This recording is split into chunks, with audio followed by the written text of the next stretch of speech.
नमस्ते दोस्तों, आशा की बैठकी में आपका स्वागत है।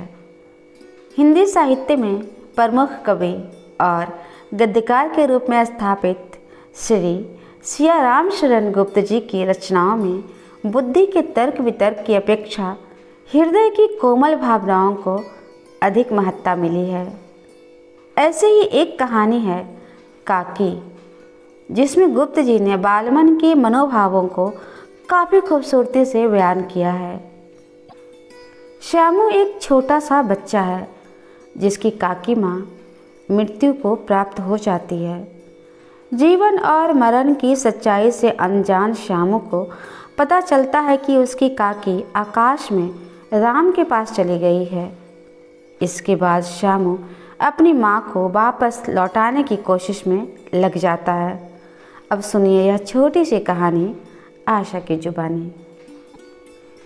उस दिन बड़े सवेरे जब श्यामू की नींद खुली तब उसने देखा घर भर में कोहराम मचा हुआ है। उसकी काकी उमा एक कंबल पर नीचे से ऊपर तक एक कपड़ा ओढ़े हुए भूमि शयन कर रही हैं और घर के सब लोग उसे घेर कर बड़े करुण स्वर में विलाप कर रहे हैं। लोग जब उमा को शमशान ले जाने के लिए उठाने लगे तब श्यामू ने बड़ा उपद्रव मचाया।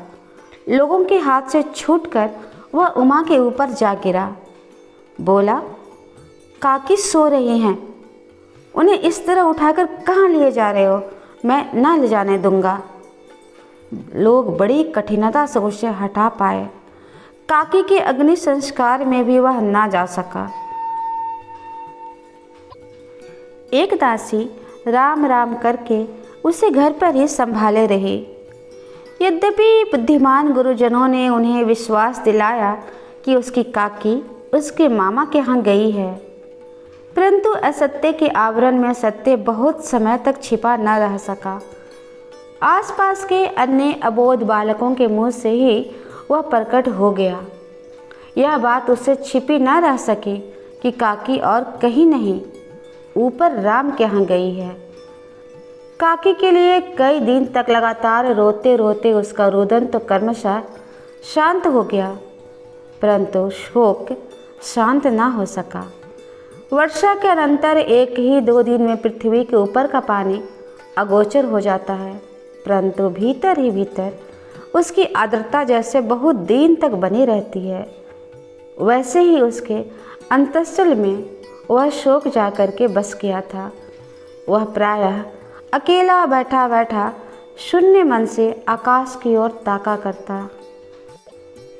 एक दिन उसने ऊपर एक पतंग उड़ती देखी। न जाने क्या सोचकर उसका हृदय एकदम खिल उठा। पिता विश्वेश्वर के पास जाकर बोला, काका मुझे पतंग मंगा दो। पत्नी की मृत्यु के बाद से विश्वेश्वर अन्यमनस्क रहा करते थे। अच्छा, मंगा दूंगा कहकर वे उदास भाव से कहीं और चले गए। श्यामू पतंग के लिए बहुत उत्कंठित था। वह अपनी इच्छा किसी तरह रोक न सका। एक जगह खुट्टी पर विश्वेश्वर का कोट टंगा हुआ था। इधर उधर देखकर उसने उसके पास स्टूल सरका कर रखा और ऊपर चढ़कर कोट की जेबें टटोली। उनमें से एक चवन्नी का आविष्कार करके तुरंत वहाँ से भाग गया। सुखिया दासी का लड़का भोला श्यामू का समवयस्क साथी था। श्यामू ने उसे चवन्नी देकर कहा, अपनी जीजी से कहकर चुपचाप एक पतंग और डोर मंगा दो। देखो खूब अकेले में लाना, कोई जान ना पावे। पतंग आई। एक अंधेरे घर में उसमें डोर बांधी जाने लगी। श्यामू ने धीरे से कहा, भोला किसी से ना कहो तो तुमसे एक बात कहूँ? भोला ने सिर हिलाकर कहा, किसी से नहीं कहूँगा, कहो। श्यामू ने रहस्य खोला। कहा, मैं यह पतंग ऊपर राम के यहाँ भेजूँगा। इसे पकड़कर मेरी काकी नीचे उतरेंगी। मैं लिखना नहीं जानता, नहीं तो इस पर उनका नाम लिख देता। भोला श्यामू से अधिक समझदार था। उसने कहा, बात तो बड़ी अच्छी सोची तुमने, परंतु एक कठिनता है। यह डोर पतली है, इसे पकड़कर काकी उतर नहीं सकती, इसके टूट जाने का डर है। पतंग में मोटी रस्सी हो तो सब ठीक हो जाए। श्यामू गंभीर हो गया। मतलब यह बात लाख रुपए की सुझाई गई है, परंतु कठिनता यह थी कि मोटी रस्सी कैसे मंगाई जाए। पास में दाम है नहीं और घर के जो आदमी उसकी काकी को बिना दया माया के जला आए हैं, वे उसे इस काम के लिए कुछ नहीं देंगे। उस दिन श्यामू को चिंता के मारे बड़ी रात तक नींद न आई। पहले दिन की तरकीब से दूसरे दिन उसने विशेश्वर के कोट से 1 रुपया निकाला, ले जाकर भोला को दिया और बोला, देख भोला, किसी को मालूम ना होने पाए, अच्छी 2 रस्सियाँ मंगा दे। 1 रस्सी ओछी पड़ेगी तो जवाहर भैया से मैं एक कागज़ पर काकी लिखवा रखूँगा, नाम की चिट रहेगी तो पतंग ठीक उन्हीं के पास पहुँच जाएगी।